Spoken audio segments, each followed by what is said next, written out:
네, 수식 개론 두 번째입니다. 수식의 종류에 대해서 좀 설명을 드리도록 하겠습니다. 제 기준으로는 저는 수식을요, 두 가지로 나눕니다.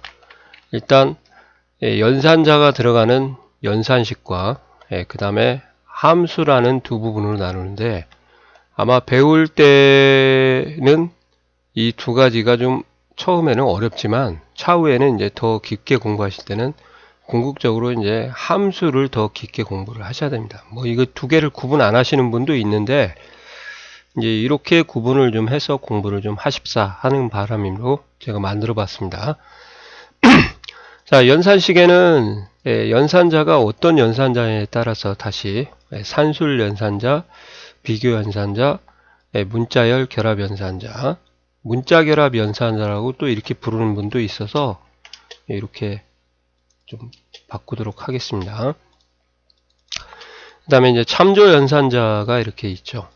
참조 연산자 같은 경우는 주로 이제 함수에 사용하고요. 배열 수식이라는 부분에서만 참조 연산자를 좀 땡땡을 같이 사용하기는 합니다만, 일단 주로 함수에 사용이 된다, 그 정도만 좀 아시고 차후에 배열 수식을 좀 설명을 드릴 때는 이렇게 되는 거구나 정도만 이해를 하시면 될 것 같습니다.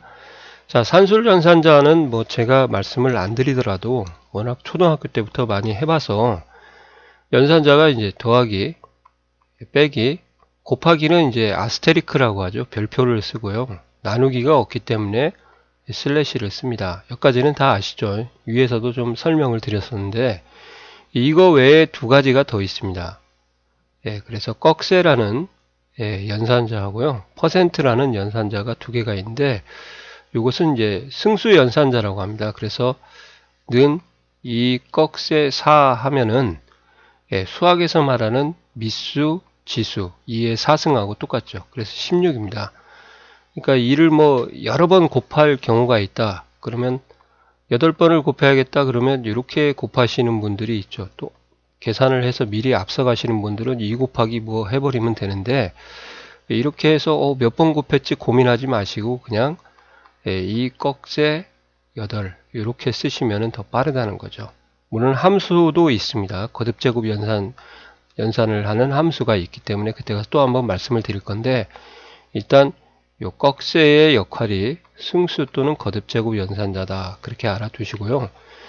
그리고 퍼센트는 나누기 100의 효과가 있는 겁니다. 무슨 말이냐면 는 하고 10을 나누기 100을 하라고 입력을 하면 0.1이 나오겠죠. 근데 그냥 10하고 퍼센트지를 써도 결국은 똑같다 이 말이죠. 그래서 엑셀에는 이 퍼센트가요, 수식안에 참여하게 되고 숫자가 들어가게 되면 이것이 바로 연산자예요. 유일하게 이제 단일 연산자라고 보시면 되겠습니다. 단일이라는 것은 이제 피제수를, 피연산자를 하나만 가지고 오는 경우라고 생각하시면 되죠.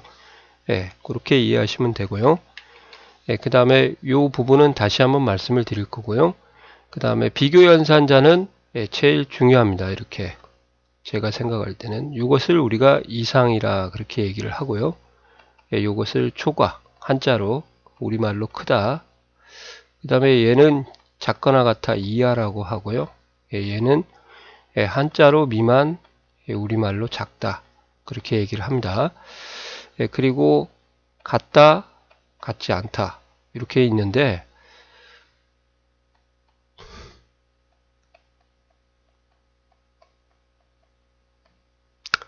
원래 그 수학에서는 이런 기호가 원래 이렇게 나오죠, 밑에. 근데 이제 키보드에는 이런 기호가 없기 때문에 이것을 옆으로 빼서 풀어 사용한다고 생각하시면 될 것 같아요. 이렇게. 이건 아니고요. 그래서 이 두 개는 이제 풀어 사용하는 거고요. 그 다음에 같지 않다는 수학에서 이렇게 보통 표현하지 않습니까? 근데 이제 그런 기호가 없다 보니까 이제 키보드에요, 이렇게 서로 마주보게 하는 거니까 이게 6대 비교 연산자라고 이렇게 얘기를 합니다. 많이 보실 거고요. 그리고 이 산술 연산자보다 어떻게 보면 얘가 더 중요합니다. 얘를 더 잘해야 그만큼 엑셀의 중급 과정이나 상급 과정으로 올라갈 수 있다, 그렇게 이해를 하시면 좋을 것 같아요.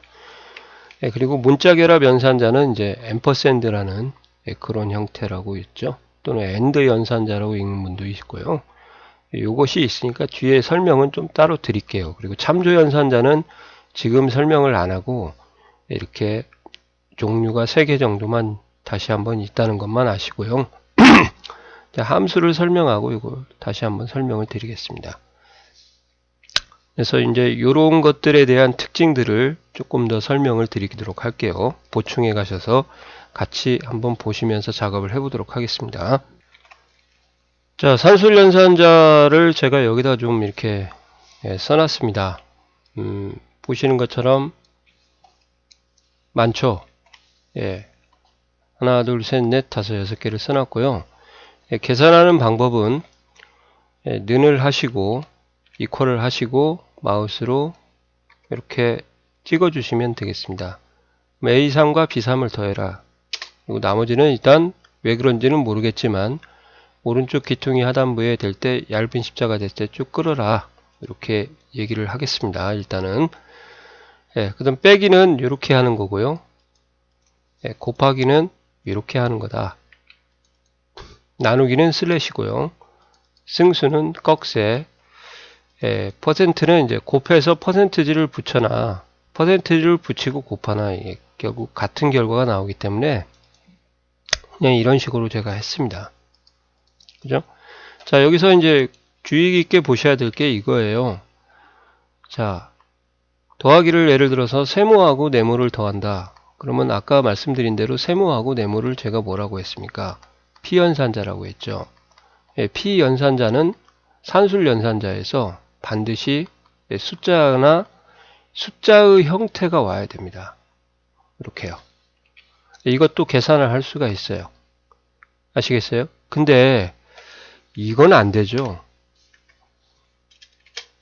이것은 당연히 안 되는 건 상식으로 알 수 있을 거예요. 그래서 이렇게 숫자가 와야 될 곳에 문자를 입력하면 그때 이제 밸류 오류가 이렇게 나오는 거죠.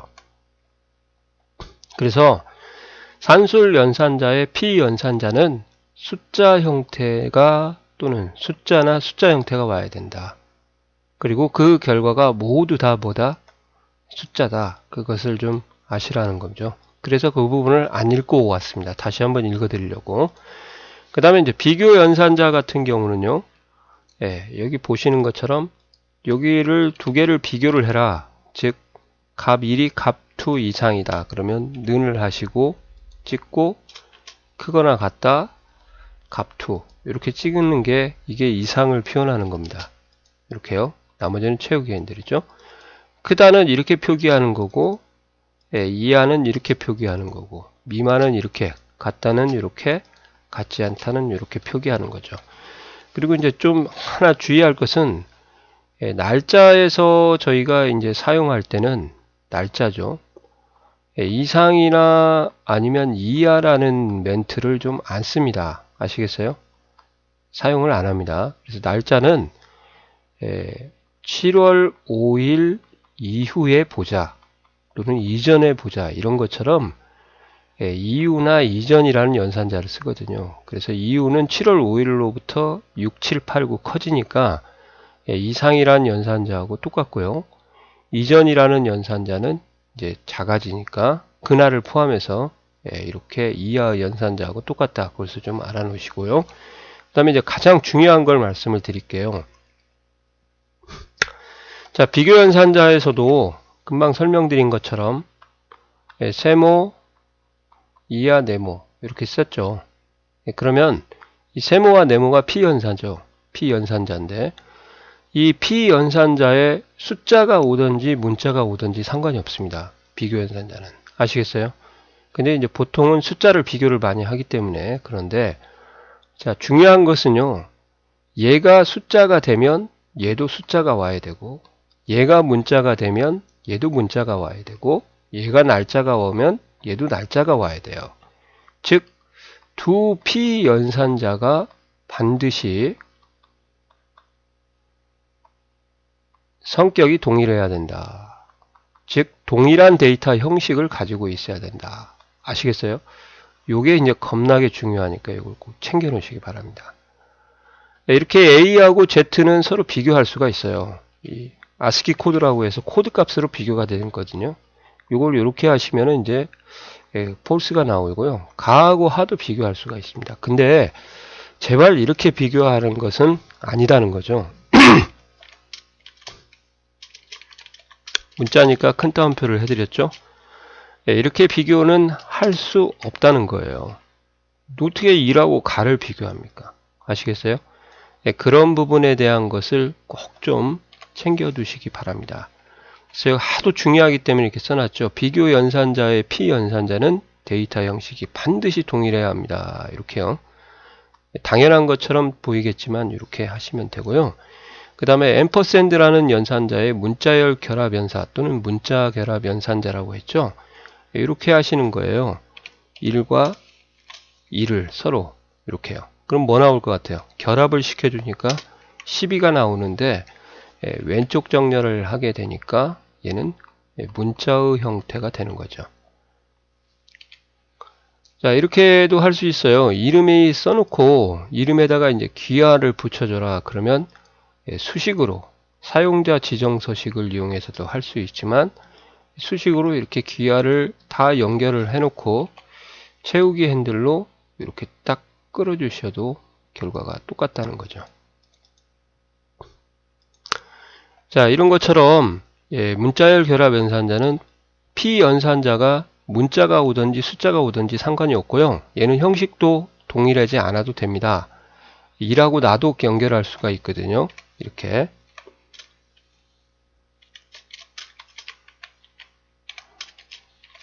가라고 쓸까요? 그냥 이렇게요. 그죠? 근데 이제 산술 연산자처럼 플러스를 하시면 안 된다는 거죠. 그때 밸류 오류가 나오는 거예요. 아시겠어요?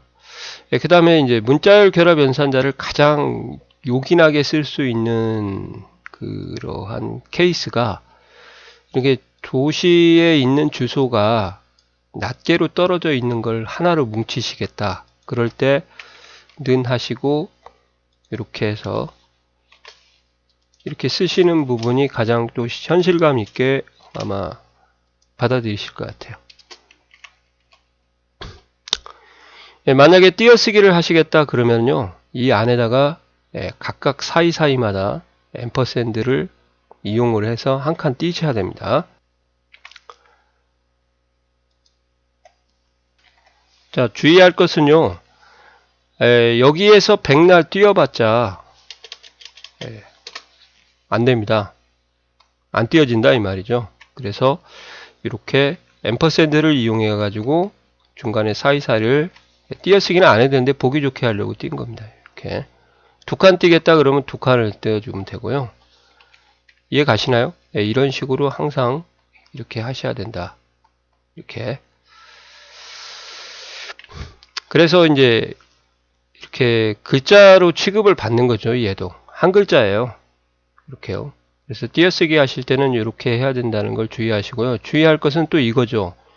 저희가 이건 쉽게 좀 받아들이는데 1 더하기 2 더하기 3 당연하지 않냐 그렇게 얘기하는데 또 이렇게 쓰게 되면 이제 이거 왜 들어가지 그러지 마시라는 거예요. 요거나 흐름은 전체적으로 P 연산자 사이에는 반드시 연산자가 들어간다. 그런 원리니까 그것을 이해를 하시고 입력을 하시면 되고요. 그 다음에 여기도 이제 휴대폰 전화번호하고 제 거하고 이렇게 비교를 좀 해놨는데 전화번호가 아닙니다. 이건 이것도 띄어쓰기를 하고 싶다 그러면 이렇게 집어넣어야 되고요. 아시겠어요? 만약에 땡땡을 집어넣고 싶다 그러면 한 칸 띄고 그 안에 땡땡 즉 콜론이죠. 이렇게 입력하면 이런 식으로 결합을 할 수 있고요. 그러니까 셀 주소는 있으면 받고 없으면 이제 큰 따옴표로 문자를 직접 입력하자. 그렇게 이해를 하시면 될 것 같습니다. 좀 이해가 가시나요? 예, 수고하셨습니다. 이제 세 번째 강의로 넘어가도록 할게요.